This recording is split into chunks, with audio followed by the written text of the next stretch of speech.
Good morning, students. Good morning, sir. Anji beta, yes, today. So let us start. So beta, write down to verify the laws of limiting friction. Verification of laws of limiting friction. Verification of laws of limiting friction. इसमें बेटे first law था हमारा but था to verify that limiting static friction is directly proportional to the normal reaction. Is directly proportional to the normal reaction. देखो इधर, we know force of friction is directly proportional to the normal reaction. इसको verify हम देखो कैसे करते हैं। इधर देखो, ये बेटे हमारे पास टेबल है। Okay, here is the table, और टेबल के ऊपर बेटे हमने यहाँ पे एक पुली लगा रखी है, पुली, फ्रिक्शनलेस पुली। ओके, इस यहाँ पे हमने एक वुडन का क्या लिया, this is a wooden block. Okay, whose mass is what, mg। तो जाहिर है इसकी नॉर्मल रिएक्शन कितनी होगी, r, that is always perpendicular to the surface. अब इस वुडन ब्लॉक को बेटे मैंने एक हुक लगाई है, और हुक से यहाँ पे एक स्ट्रिंग ली, और स्ट्रिंग जो है that is passed over the पुली, और यहाँ पे मैंने एक पैन जो है, पैन, ओके, पैन होता है जैसे तराजू वाला, तकड़ी वाला, वैसा पैन रखा हुआ। ओके, हमारे पास ना एक छोटा सा बॉक्स होता है, उसको बोलते हैं वेट बॉक्स। क्या बोलते हैं उसको, वेट बॉक्स। उसमें छोटे छोटे वेट होते हैं, मिलीग्राम में होते हैं, 1 ग्राम, 2 ग्राम, 4 ग्राम, 5 ग्राम, 10 ग्राम, 10 ग्राम, 20, 50, 100। ओके, और भी अगर जरूरत पड़े तो फिर दूसरा वेट बॉक्स हम लेते हैं, फिजिक्स लैब में हमारे पास पड़े होते हैं। ओके, तो मैं क्या कर रहा हूँ बेटे, देखना यहाँ पे, मैं यहाँ पे ना वेट्स ऐड करता जा रहा हूँ, वेट्स ऐड करता जा रहा हूँ, वेट। ओके, और मान लो जैसे वेट यहाँ पे कितना हो गया, 100 ग्राम हो गया। कितना वेट हो गया बेटे, बोलो शाबाश। 100 ग्राम जब वेट हो गया, तो ये जो क्या था, बोलो शाबाश, ये जो वुडन ब्लॉक था, ये इसके ऊपर मूव लग गया करने। ओके, किसके ऊपर, ये जो है, क्या होते हैं इसको, ठीक है, जो टेबल है, टेबल के ऊपर मूव लग गया करने। कब लगा मूव करने, when the weight in the pan is 100 gram. Okay, और जो फोर्स ऑफ फ्रिक्शन थी वो कहां पर थी, बोलो शाबाश, that is in backward direction. तो ये तो चलो मूव लगा करने, when the weight in the pan is what, 100 gram. लेकिन मैंने प्रूव क्या करना है, मैंने प्रूव करना है भाई जो फोर्स ऑफ फ्रिक्शन होती है that is always directly proportional to the normal reaction. Okay, तो नॉर्मल रिएक्शन कितना है यहाँ पे, mg। अब इसको प्रूव करने के लिए मैंने क्या किया, मैंने इसी ब्लॉक के ऊपर एक दूसरा ब्लॉक रख दिया ऑफ सेम मास। तो इसका मतलब अब वेट कितना हो गया, दोनों को मिला के 2 mg। तो नॉर्मल रिएक्शन भी कितनी होगी, 2r। नॉर्मल रिएक्शन कितनी होगी बेटे, बोलो शाबाश, because normal reaction is directly proportional to what, this your force of friction is directly proportional to normal reaction. So normal reaction कितनी होगी, जितना वेट होगा। अब नाउ, अब 100 ग्राम से जो होगा, पता है हमें, ये जो होगा नहीं खींचा जाएगा। हम इसमें बीच में मैं और वेट ऐड कर रहा हूँ, वेट ऐड कर रहा हूँ, वेट ऐड कर रहा हूँ। मैंने देखा जैसे इसके बीच में वेट 200 ग्राम हुआ, तो ये दोबारा मूव लग गया करने ना। तो इससे क्या प्रूव हो गया, इससे प्रूव हो गया क्या, बोलो सास, जितनी नॉर्मल फ्रिक्शन उतना ही होगा जितना क्या होगा, ज्यादा नॉर्मल रिएक्शन। जितना क्या होगा, नॉर्मल रिएक्शन। जैसे ये जो वेट है ना, वेट वाली जो फोर्स है वो इधर को लग रही है ना स्ट्रिंग के ऊपर, और फोर्स ऑफ फ्रिक्शन इधर को लग रही है। लेकिन जैसे ये चलना स्टार्ट हुआ, उसका मतलब हुआ उस टाइम ये जो फोर्स है वो फ्रिक्शन से थोड़ी सी ज्यादा हो गई है ना। तो इसका मतलब जैसे ये फोर्स 200 ग्राम होगी मास, ओके, उसी टाइम क्या हो गया, बोलो सास, तो बॉडी को मूव लगी करने। अगर एक प्लैंक लेते हैं तो 100 ग्राम से मूव करता है, अगर हम 2 प्लैंक लेते हैं, एक के ऊपर एक रखते हैं, तो 200 से मूव करता है। इसका मतलब फोर्स ऑफ फ्रिक्शन उतना ही होगा जितना क्या होगा, नॉर्मल रिएक्शन होगा। और नॉर्मल रिएक्शन कितना होगा, जितना बॉडी का वेट होगा ना। अब अगर मान लो सपोज करो इसके ऊपर मैं थर्ड भी रख देता हूँ, तीसरा भी एक और, तो यहाँ पे कितना मास आएगा बेटे, यस बोलना शाबाश, 300 ग्राम। वेरी गुड, आपको समझ आ गया ना बात, यस सर। हाँ चलो, अब देखो बेटे, अब दूसरा लॉ जो मैंने प्रूव करना है, second one law. Second law कौन सा है, देखो बोलो शाबाश। अब यही है, ठीक है, सेम इंक्लाइंड प्लेन है, सेम टेबल। ओके, मैं इसको थोड़ा सा लंबा कर देता हूँ, बड़ा कर देता हूँ टेबल को, टेबल बड़ा हो गया। ओके, अब मैंने क्या किया बेटे, सेम जो ऊपर रखा था ना ब्लॉक, वो ब्लॉक मैंने ऊपर से उतारा और इसी टेबल के ऊपर यहाँ पे रख दिया ना, यहीं पे रखा भी। ओके, जब यहाँ पे रखा भी मैंने, इसको जोड़ा नहीं है, तो हमने पहले देख लिया कि जब ये अकेला क्या था, वुडन प्लैंक था, तो उस टाइम मात्र कितना, 100 ग्राम से ये क्या हो गया था, चल पड़ा था। ओके, तो इसका एरिया अगर कितना है ए, कितना एरिया है ए, और ये जो वुडन प्लैंक है ना इसका जो निचला वाला एरिया है जो इस टेबल के ऊपर टच किया है, अगर मान लो दैट एरिया इज कितना वटेवर शाबाश ए, और इसकी नॉर्मल रिएक्शन कितनी है आर, और नॉर्मल रिएक्शन कितनी एंगल बना रही है हॉरिजॉन्टल के साथ, कितना एंगल बना रही है 90 डिग्री। ओके, तो देखो जब ये सिंगल प्लैंक है वुडन प्लैंक, तो 100 ग्राम वाले मास से ये चल पड़ा। ओके, और इसका एरिया कितना था बेटे ए, और नॉर्मल रिएक्शन कितनी थी आर थी, और नॉर्मल रिएक्शन है कहां तो ऊपर। ओके, ये तो ये पहले वाला जो हमने देखा था। ओके, अब मैंने क्या किया, मैंने इन दोनों को भी एक स्ट्रिंग से टाई कर दिया। ओके, वुडन ब्लॉक नंबर 2, और इसका मास भी कितना है mg, तो इसकी नॉर्मल रिएक्शन भी कितनी है r। ओके, ओके बेटा जी। Yes sir. क्या किया मैंने, जैसे वेट इसमें ऐड किया, देखना इधर, जैसे मैंने इसमें वेट ऐड किया, उतार लिया ना मैंने सारे वेट उतार लिया। अब दोबारा जब मैं इसमें वेट ऐड कर रहा हूं, जैसे वेट इसमें 100 ग्राम हुआ, तो 100 ग्राम वेट से ये दोनों चल पड़े। मेरी बात समझ गए आप? 100 ग्राम से यस सर। एरिया पिछले केस में जब एरिया सिंगल था ए था तो भी 100 ग्राम से चला, जब एरिया 2a हो गया तो भी 100 ग्राम से चला। अगर इसके साथ मान लो पीछे में एक और जोड़ देता हूं तो एरिया कितना हो जाएगा तीनों का 3a, तो भी 100 ग्राम से चल पड़ेगा। ओके, तो देखो बेटे ये जो फोर्स ऑफ फ्रिक्शन है वो एरिया के ऊपर डिपेंड नहीं करती। अगर मैं इसी के साथ मान लो 10 वुडन प्लैंक ऐसे पीछे को जोड़ दूं तो 10 के 10 भी इसी 100 ग्राम से चल पड़ेंगे। लेकिन अगर उन्हीं 10 के 10 को मैं एक के ऊपर दूसरा रखूं, दूसरे के ऊपर तीसरा, तो यहाँ पे मेरे को कितना वेट डालना पड़ेगा 10 वुडन ब्लॉक के लिए?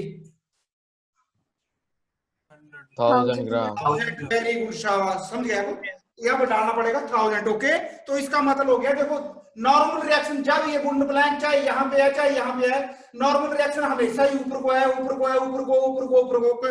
तो जब तक नॉर्मल रिएक्शन की डायरेक्शन एक ही रहेगी तब तक जो होगी फोर्स ऑफ फ्रिक्शन एरिया के ऊपर डिपेंड नहीं करेगी। ओके, हाँ आगे बेटे थर्ड वन था, लिसन, थर्ड वन था भाई जो फोर्स ऑफ फ्रिक्शन होती है that depends upon the surfaces of the bodies in contact. Means अगर जो फोर्स ऑफ फ्रिक्शन होती है, देखो वुडन प्लैंक जो है वो भी वुडन का ही है, जो टेबल है वो भी वुडन का ही है। अगर मान लो, लिसन बड़े ध्यान से देखना बेटे, अब अगर मैं मान लो मेटालिक स्टील की प्लेट लेता हूं जिसका मास कितना है m के बराबर ही है, मास तो उसका m ही है, तो उसका वेट कितना होगा स्टील की प्लेट का mg, कितना वेट होगा mg। और फिर उसको जब मैं पैन से जोड़ूंगा, अकेली प्लेट ली मैंने स्टील की, अब सिंगल प्लेट। ओके, और अब पैन में जब मैं वेट ऐड करूंगा तो मैंने नोट किया, आप भी देखना करके घर में, मैं नोट करूंगा जैसे मास जो है यहाँ पे 100 ग्राम नहीं, जब जैसे मास 80 ग्राम होगा या 85 होगा या 90 होगा, तो ये जो मेटालिक प्लेट है ये इसके ऊपर मूव लग जाएगी करने। इसका मतलब क्या हुआ, इसका मतलब हुआ जब वुड के ऊपर वुड को हम रखते हैं तो मास जो 100 ग्राम के ऊपर चलती है, अगर हम मेटल के वुड के ऊपर मेटल रखते हैं तो मास 100 ग्राम से कम लगती है। इसका मतलब मेटल की जो प्लेट है उसके और वुडन टेबल के बीच में फ्रिक्शन कैसा है, कम है कि वुडन के ज्यादा है? कम है सर। यस, ठीक है, तो इसका मतलब मेटल, यही कारण होता है बेटे जो रबर टायर होते हैं, ठीक है, गाड़ियों में जो टायर होते हैं वो मेटल के क्यों नहीं बनाए जाते? देखो हर जगह एक्सीडेंट होता है, टायर फट गया जी, ये हो गया, टायर घिस गया ना, तो मेटल के बना लें। लेकिन मेटल के और रोड के बीच में जो फ्रिक्शन होता है वो कम होता है। ओके, और वो फ्रिक्शन जो होता है, ठीक है, रोड के बीच में और मेटल के बीच में ज्यादा होता है, लेकिन रबड़ और रोड के बीच में क्या होता है, कम होता है। ओके, मेटल के बीच में कम होता है, इसलिए रेलवे की पटड़ी और रेलवे के जो पहिए होते हैं वो मेटल के होते हैं ना। ओके, तो बेटे ये 3 लॉ जो थे हमने प्रूव कर दिए। ओके, एक तो हमने किया भाई एरिया के ऊपर डिपेंड नहीं करता, एक हमने किया भाई नॉर्मल रिएक्शन के ऊपर डिपेंड करता है, और एक हमने किया भाई वो एरिया जो होता है, सॉरी फ्रिक्शन जो होता है वो दो सरफेसेस के नेचर के ऊपर क्या करता है, डिपेंड करता है। ओके, चले आगे। Yes sir. चलो यस सर। बोल दिया करो बेटे, बोल दिया करो, ठीक है, थोड़ा हाँ टीचर को भी लग रहा है। एरिया वाला फिर से रिपीट कर दो। हाँ जी बेटा, एक बार एरिया वाला फिर से रिपीट कर दो। ये बेटे रिकॉर्डिंग आ जाएगी, फिर इसको आपने कर लेना, ठीक है, अगर फिर भी समझ नहीं आएगा देन मेरे को कॉल करना। Okay, okay sir. रिकॉर्डिंग आ रही है, रिकॉर्डिंग हो रही है ना, फिर मैं इसको ट्रिम करके मतलब जो है, ठीक है, डालूंगा। हाँ हाँ बेटे, नेक्स्ट जो है, ठीक है, next we will discuss about the angle of friction and angle of repose. बड़े ध्यान से देखना, इसको एंगल ऑफ फ्रिक्शन है ना, ये बेटे एक बॉडी है, दिस इज सरफेस, ओके, इसको मान लो टेबल ही, ओके, इस टेबल के ऊपर बॉडी पड़ी है, ठीक है। इस बॉडी का जो मास है कितना पता है आपको, मास इसका कितना बोलो 100 mg इसका वेट है, तो जाहिर है इसका नॉर्मल रिएक्शन कितना है, कैपिटल R, ओके। अगर इस बॉडी के ऊपर मैं फोर्स इधर को अप्लाई करता हूं, फोर्स मान लो कितनी फोर्स अप्लाई करता हूं, P, इसको खींचता हूं मैं, पुल करता हूं, तो जो फोर्स ऑफ फ्रिक्शन है वो इस बॉडी के सरफेस के बीच में और टेबल के बीच में ए आएगी यहाँ पर, और फोर्स ऑफ फ्रिक्शन जो होगी वो हमेशा मेरी वाली फोर्स का क्या करेगी, अप्लाइड फोर्स का अपोज करेगी, अप्लाइड फोर्स का क्या करेगी, अपोज करेगी, ओके। तो देखो हाँ यस, ये जो फोर्स ऑफ फ्रिक्शन है ये नॉर्मल रिएक्शन है, नॉर्मल रिएक्शन ये एक वेक्टर क्वांटिटी है, फोर्स ऑफ फ्रिक्शन फोर्स ही है, फोर्स भी एक वेक्टर क्वांटिटी है, तो इन दोनों का जो रिजल्टेंट होगा, रिजल्टेंट का मतलब समझ गए भी, अगर मान लो मैं अपनी दोनों बाजू ऐसे 90 डिग्री पे ओपन करता हूं और दो बच्चे मेरे को 50-50 न्यूटन से दोनों हाथों में खींचते हैं, तो मैं बिल्कुल सेंटर में चल जाऊंगा 45 डिग्री पे ना। तो इन दोनों का नॉर्मल रिएक्शन और फोर्स ऑफ फ्रिक्शन का जो क्या है, ये रिजल्टेंट है ना, this is the resultant vector, इसको मैं लिख रहा हूं r, स्मॉल r वेक्टर, ए भी वेक्टर ही है, ए भी वेक्टर ही है, ए भी वेक्टर ही है, और वेट जो है दैट इज आल्सो फोर्स, तो ये वेक्टर ही है ना, ओके। तो ए वाला जो एंगल होता है ना, this one angle between the normal reaction and the resultant of normal reaction and force of friction, this angle is called angle of friction, okay. जो बॉडी का नॉर्मल रिएक्शन है, यस बेटे खुशी कहती है, इधर देखो, इसको बाद में करना नोट, शाबाश, बाद में रिकॉर्डिंग आ जाएगी, वहां से समझ लेना प्रॉपर्ली, ओके। नॉर्मल रिएक्शन और ये क्या है, फोर्स ऑफ फ्रिक्शन, इन दोनों का रिजल्टेंट क्या है, स्मॉल r वेक्टर। तो स्मॉल r वेक्टर और नॉर्मल रिएक्शन के बीच का जो एंगल है that is called angle of friction. इसको आप डिफाइन कैसे करेंगे, the angle between normal reaction and the resultant of force of friction and normal reaction is called angle of friction। अब बेटे अगर लिसन, अब अगर मैं यहां से क्या करूं, कंस्ट्रक्शन करूं, ओके, परपेंडिकुलर ड्रॉप करूं, तो हमारे मेरे पास मान लो आ गया O पॉइंट आ गया, A पॉइंट क्या आ गया, A पॉइंट आ गया, A पॉइंट B आ गया, तो इस ट्रायंगल, राइट एंगल ट्रायंगल में क्या आ गया, बोलो शाबाश, AB परपेंडिकुलर आ गया और OA क्या आ गया, base. So therefore tangent of alpha is equal to perpendicular upon base, perpendicular is what, that is equal to AB upon base, कितना हो गया, OA, AB किसके बराबर है, फोर्स ऑफ फ्रिक्शन के बराबर, ओके। सो therefore मैं इसको F लिख देता हूं बेटे, capital F, okay. Force of friction कितना हो गया, AB F के बराबर आ गया, और इधर को क्या आ गया बेटे, बोलो साहब, what is this, this is R, ये क्या है, vector R, okay, so therefore upon R, so therefore tangent of alpha is equal to F upon R, this is equation number 1, but we know force of friction is directly proportional to normal reaction, also we know force of friction is equal to coefficient of friction into normal reaction, so from here coefficient of friction is equal to force of friction upon normal reaction, this is equation number 2. Comparing 1 and 2, we will get tangent of alpha is equal to coefficient of friction. Therefore, tangent of alpha is equal to coefficient of friction is equal to F upon R. This is equation number 3. Beta ji, any doubt?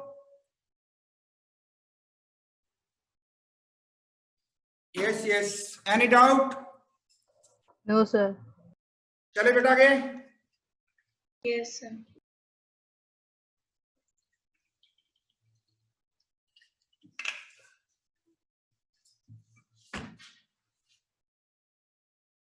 Next write down angle of repose. ये था angle of friction. Next you will write angle of repose, REPOSE, angle of repose.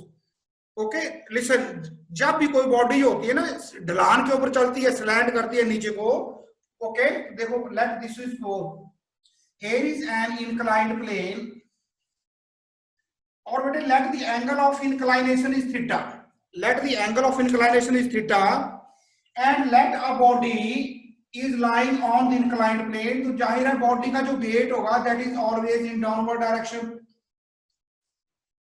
और जो normal reaction होगी that is always, जिस surface के ऊपर body पड़ी है उसके क्या होती है हमेशा perpendicular, this is normal reaction. अब ये जो बॉडी का वेट है that is a vector quantity, और किसी भी वेक्टर को मैं दो परपेंडिकुलर कंपोनेंट में क्या कर सकता हूं, तोड़ सकता हूं, रिजॉल्व कर सकता हूं ना। तो इसका जो ए कंपोनेंट आ गया वो आ गया this one parallel to the inclined plane, और दूसरा जो आ गया that is perpendicular to this, A आ गया, दिस इज ओके।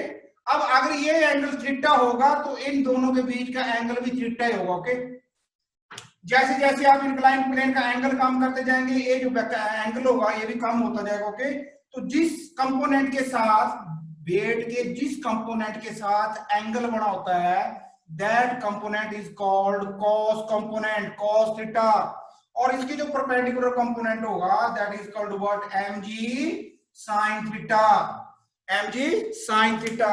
और जब ये बॉडी नीचे को आएगी, ओके, तो फोर्स ऑफ फ्रिक्शन कहां को लगेगा, बोलो शाबाश, ऊपर को लगेगा फोर्स ऑफ फ्रिक्शन।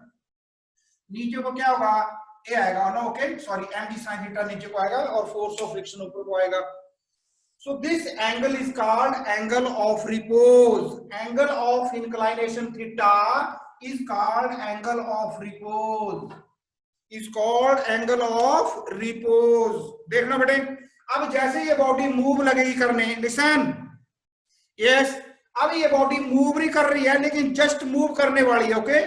और जैसे ये मूव करने वाली है उस टाइम क्या होगा, इसका जो आर होगा उसको काउंटर बैलेंस करेगा एम जी साइन थीटा। अब ये मूव नहीं कर रही है, इसका मतलब इसके ऊपर जितनी भी फोर्सेस लगी हैं वो बैलेंस्ड है, और इसके ऊपर फोर्सेस कितनी लगी हैं, 1 2 3 एंड 4, इसको नहीं हम काउंट करेंगे, इसको तो अब हमने तोड़ दिया, इसको अब हमने दो कंपोनेंट में तोड़ दिया, एम जी कॉस थीटा और एम जी साइन थीटा में तोड़ दिया, तो इसको हम भूल जाएंगे अब, है ना। अब इसके ऊपर चार फोर्सेस लगी हैं, आर के अपोजिट क्या है, एम जी कॉस थीटा, और एफ के अपोजिट क्या है, एम जी साइन थीटा। इसका मतलब अभी बॉडी मूव नहीं कर रही है लेकिन इसके ऊपर चार फोर्सेस लगी हैं, तो इसका मतलब they are in equilibrium, they are concurrent because they are acting on the body simultaneously, they are concurrent and hence also they are in equilibrium, okay। So therefore beta in equilibrium what happen, mg sin theta is equal to force of friction and mg cos theta is equal to normal reaction, okay। Dividing equation 1 by equation 2, तो क्या आएगा हमारे पास, mg से mg cancel हो जाएगा, okay. Sine theta upon cos theta क्या होता है, बोलो, tan tan theta. theta. tan theta Tan theta. f upon r। और अगर आप देखें तो अभी मैंने पीछे क्या लिखा था, देखो यहीं पे लिखा पड़ा है ना, tangent of alpha is equal to mu is equal to f upon r, है ना, ओके। सो देयरफॉर इसी केस में Yes, अगर मैं sir. को पुट कर लूं यहीं पे, तो मैं यहाँ पे लिख सकता हूँ f अपॉन r जो म्यू के बराबर है, म्यू किसके बराबर है, टेंजेंट ऑफ अल्फा के बराबर है, और टेंजेंट ऑफ अल्फा किसके बराबर हो गया, टेंजेंट ऑफ थीटा के बराबर। अगर मैं यहां से इन दोनों को लूं तो इसका मतलब क्या हो गया, बोलो साहब, tangent of theta is equal to tangent of alpha, tangent से टेंजेंट क्या हो गया, yes, cancel. So therefore angle of repose is always equal to angle of friction. याद रखना बेटे, 1 मार्क्स के क्वेश्चन में आ जाता है, ओके। और इसके ऊपर न्यूमेरिकल भी आ जाता है। आपने फ्रिक्शन के चैप्टर के सारे इंटेक्स्ट न्यूमेरिकल और इंटेक्स्ट एग्जांपल सॉल्व करने, ओके। और संडे को आपने मेरे को, संडे इवनिंग 5 o'clock से पहले मेरे को आपने वो व्हाट्सएप पे भेजने करके विद योर पीडीएफ बना के with your roll number, okay. चले बेटा आगे, Yes, sir. ओके। 1 minute. हाँ, yes yes, Sir, please wait. कौन सा है, किसका वेट करूं मैं, कितना करूं वेट है,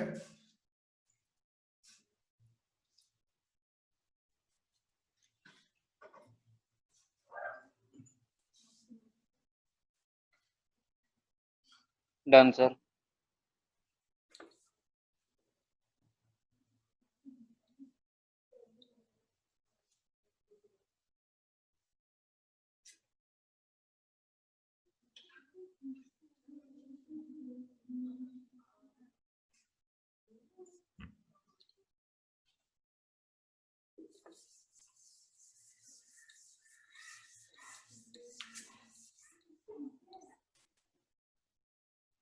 यस बेटे चले। सोनिया मैम ने बेटे यस गूगल फॉर्म जो है ठीक है शेयर किया चैट बॉक्स में, प्लीज अटेंडेंस लगाएं अपनी। यस हाँ, सो बेटे नेक्स्ट आर्टिकल है very very important, work done against friction. Work done against friction. तो वर्क डन होता क्या है बेटे, we know work done is equal to force applied force. इसको मैं यहाँ पे P लिख रहा हूँ, क्यों लिख रहा हूँ, क्यों, क्योंकि फोर्स ऑफ फ्रिक्शन को हम F से डिनोट कर रहे हैं ना। P into displacement, work done जो होता है that is equal to force into displacement. Okay, so बेटे इसका फर्स्ट केस है बोलो शाबाश, ऑन प्लेन सरफेस। अगर मैं देखो एक बॉडी जो है, ये बॉडी बड़े ध्यान से देखना बेटे, ये बॉडी है, इसके ऊपर मैं फोर्स अप्लाई कर रहा हूँ, कितनी अप्लाई कर रहा हूँ, फोर्स P।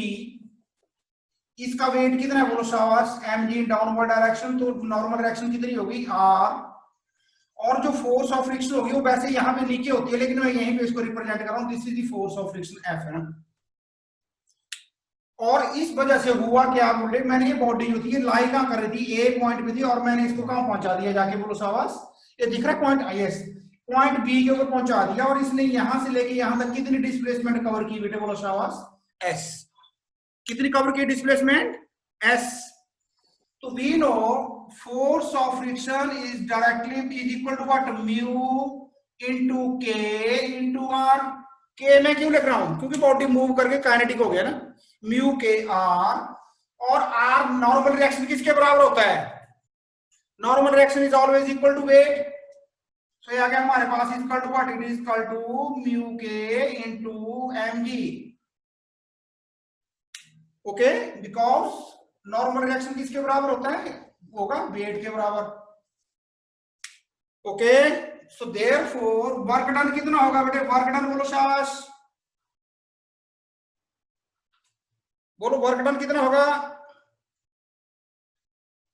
लिसन, इसके बाद आपने लिखना बॉडी तो मूव की, लेकिन इस बॉडी में एक्सेलरेशन नहीं आया। Okay, in order to moving the body without acceleration, acceleration is equal to 0। तो इसका मतलब अगर एक्सेलरेशन कब 0 होगा, जब नेट फोर्स कितनी होगी, 0। बिकॉज न्यूटन का सेकंड लॉ होता है F is equal to mass into acceleration. तो फोर्स कब 0 होगी, मास तो बॉडी की कभी 0 हो नहीं सकती, लेकिन इसका मतलब जब एक्सेलरेशन 0 होगी तो इसका मतलब बॉडी के ऊपर नेट फोर्स भी कितनी है, 0 है। So therefore in order to move the body without acceleration, okay, how much the force is P and F are in equilibrium. So therefore work done is equal to applied force into displacement, और इस case में applied force किसके बराबर है, equilibrium बिना, resultant force body के ऊपर 0 है।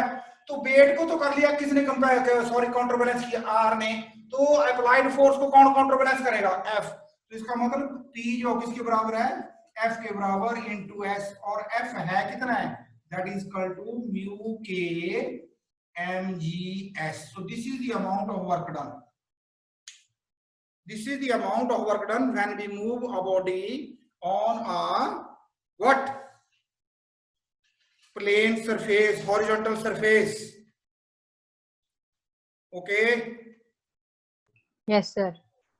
हाँ बेटे, नंबर टू लिखो, on an inclined plane. Number 2, write down on an inclined plane. On an inclined plane. Inclined का मतलब समझ गए ना, इसका भी फर्स्ट केस बेटे। Okay, when the body is moving in upward direction, when the body is moving, मैं लगा रहा हूं ऊपर बना, ये देखो इधर लिसन, मैं दोबारा वही फिगर बना रहा हूं। Okay, here is this is the inclined plane, body is lying on the inclined plane, weight of the body is in downward direction, normal direction is always perpendicular to the what, surface, and this is what it is equal to mg cos theta, and what is this is equal to what, yes mg sin theta। अब body को मैंने move कहाँ को करना है, first case में in upward direction, so this is the direction, और के यहाँ पे मैंने अप्लाई की force P, and this is the direction of motion, मतलब बॉडी ऊपर को मूव कर रही है। तो अगर बॉडी में फोर्स ऊपर को लगा रहा हूं तो फोर्स फ्रिक्शन कहां को होगा बोलो, नीचे को। Downward. Downward. Force of friction जो होगा वो कहाँ को होगा, निचली वाली साइड को होगा बेटे, यहाँ को। Okay, this is the force of friction. And in order to move the body, अच्छा तो फोर्स ऑफ फ्रिक्शन कितना होगा बोल दो शाबाश। Force of friction is equal to mu K into R. Mu K कितना है, म्यू के तो म्यू के, ये आर किसके बराबर है, mg cos। Very good, mg cos theta. So therefore अब बॉडी देखो, लिसन बेटे लिसन, अब बॉडी जो है वो ऊपर को जा रही है और दो फोर्सेस mg sin थीटा और f कहां को है, नीचे को है, और इस बॉडी को हमने विदाउट एक्सेलरेशन मूव करना, तो इसका मतलब सारी की सारी फोर्सेस का रिजल्टेंट क्या है, जीरो। तो इसका मतलब P is equal to mg sin theta plus F. Very good. Force of friction. हाँ, so therefore work done is equal to P into displacement, और P किसके बराबर है बोलो, F MG Mg sin theta plus F. Into S। लेकिन F किसके बराबर है, ऊपर देखो, it is equal to mu K mg cos theta plus mg sin theta into s। So therefore यहां पे कॉमन क्या ले सकते हैं बेटे हम, mg है ना, so it is equal to what, mg common लेके अंदर रह गया आपके पास mu K, mu is coefficient of kinetic friction, cos theta minus sorry plus sin theta into s। So this is the amount of work done when the body moves in on an inclined plane in upward direction.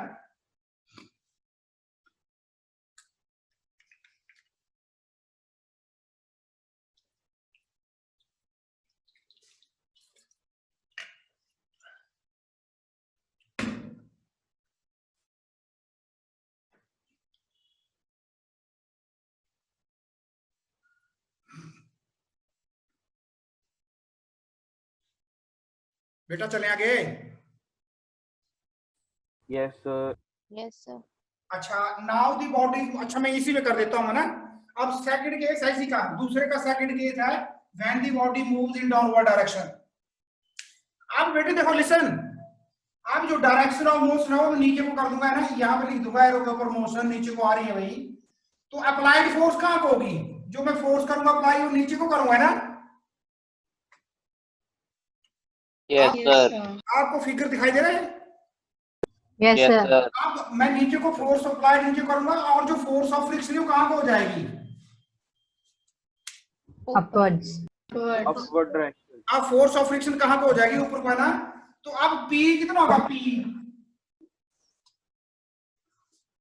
Is equal to F minus mg sin theta.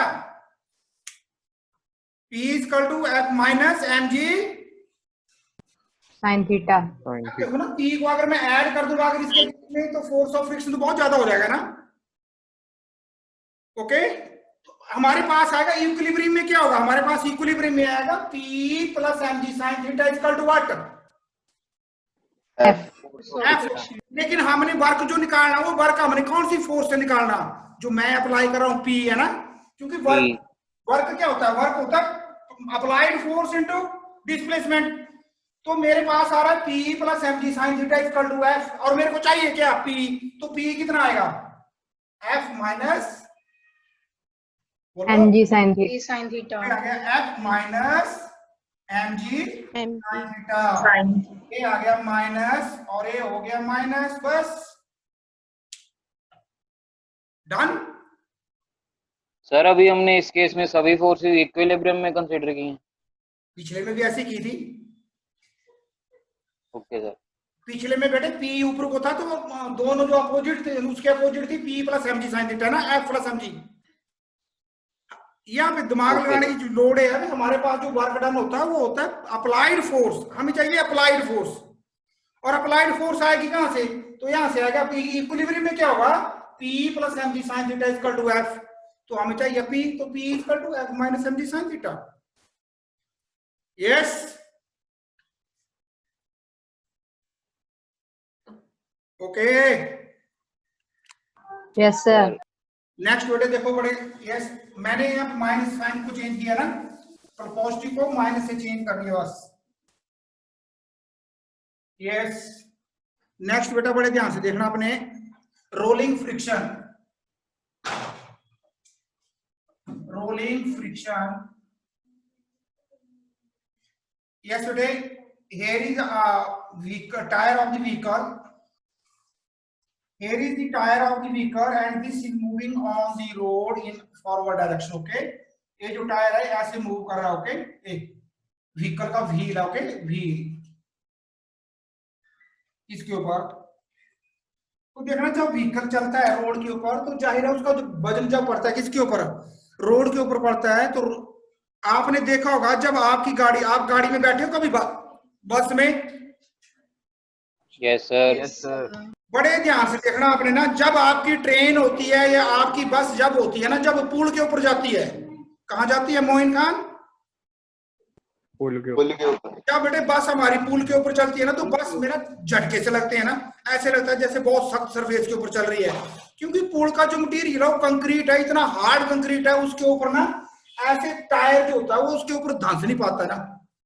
लेकिन जब वही बस जो होती है, truck जो होता है रोड के ऊपर आ जाता है, तो रोड की बेटे एक टेक्नोलॉजी होती है ना, ऐसे थोड़ी भी जगह खोदी, उसमें थोड़ी सी मिट्टी माटी डाली और कोल तार वगैरह डाला, बन गया रोड, है ना।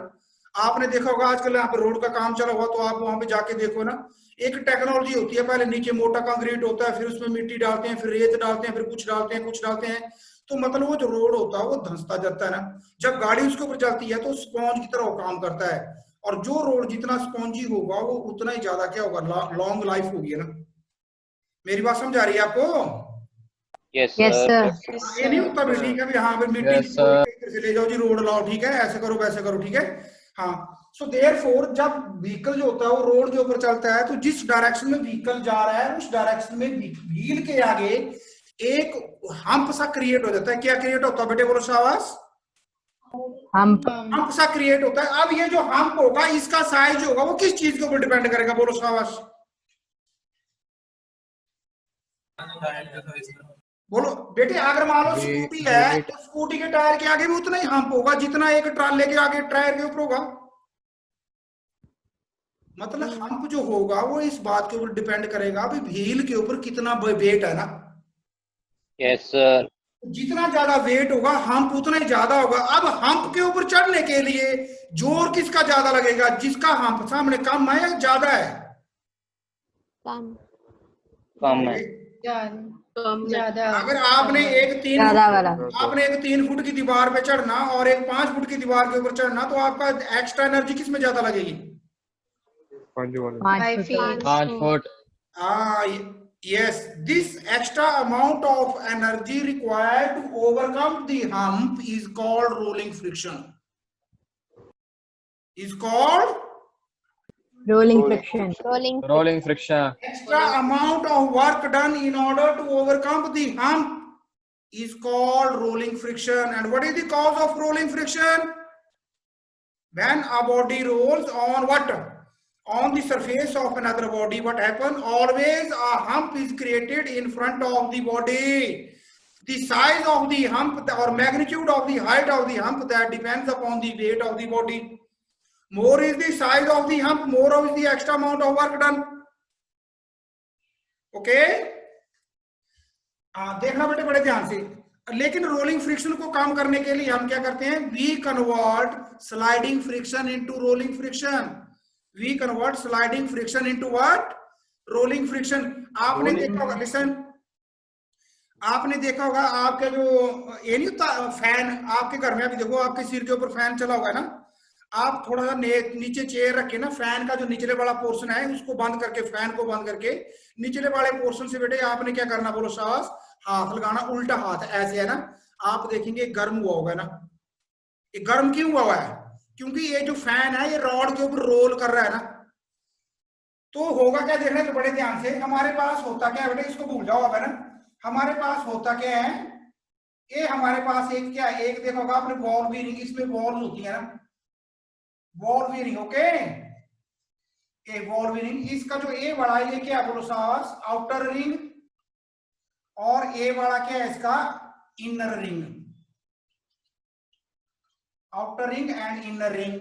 तो देखो जो आउटर इनर रिंग है ये तो फैन की रॉड के साथ फिक्स है ना, मतलब देखो ये इनर अगर रॉड है तो ये क्या है इस ऐसे यहाँ पे जैसे आपकी फिंगर डालते हैं ना यहाँ पे, तो इनर फिंगर ने इसको रॉड को पकड़ रखा है, इनर फिंगर ने रॉड को पकड़ रखा है। और जो आपके फैन है जो घूम रहे हैं वो फैन है, एक यहाँ पे है, दूसरा यहाँ पे है, तीसरा यहाँ पे है ना, मतलब ये जो फैन है ये बाहर वाले रिंग के साथ घूम रहे हैं। ओके, तो अंदर इनर जो आपका क्या बोलो साहब रिंग जो है दैट इज स्टेशनरी, बाहर वाला जो आपका रिंग है वो स्लाइड कर रहा है ना, लेकिन जब ये स्लाइड कर रहा है देखो बेटे इस डायरेक्शन में, तो ये जो रिंग्स हैं ये उल्टी डायरेक्शन में रोल कर रही है ना। ये जो रिंग्स हैं, रिंग्स के बीच में हमने ग्रीस लगाई होती है या मोबिल ऑयल लगाया होता है, तो जब बाहर वाला रिंग स्लाइड करता है तो अंदर वाली जो क्या होती हैं बोलो साहब जो बॉल्स हैं, मेटालिक बॉल्स हैं, वो क्या करती हैं स्लाइड करती हैं, स्लाइड करती हैं। आपने देखा होगा आपकी टायर का भी कई बार अंकल जब ना आप जाते हैं तो आपकी टायर का जो स्टीयरिंग होता है वो फ्री हो जाता है ना, अंकल क्या करते हैं आपका बॉल बेयरिंग जो होता है उसका चेंज करते हैं या उसमें नई बॉल्स डालते हैं, फिर उसमें ग्रीस वगैरह देते हैं। तो बाहर वाला जो रिंग है वो स्लाइड कर रहा है, अंदर वाला जो रिंग है वो स्टेशनरी है, लेकिन जो बॉल्स है बीच में वो रोल कर रही है ना। So therefore what are these ball doings, they are converting the sliding friction into rolling friction. So what is the function of ball bearing? Bolo beta, what is the function of ball bearing? It converts sliding friction to rolling friction.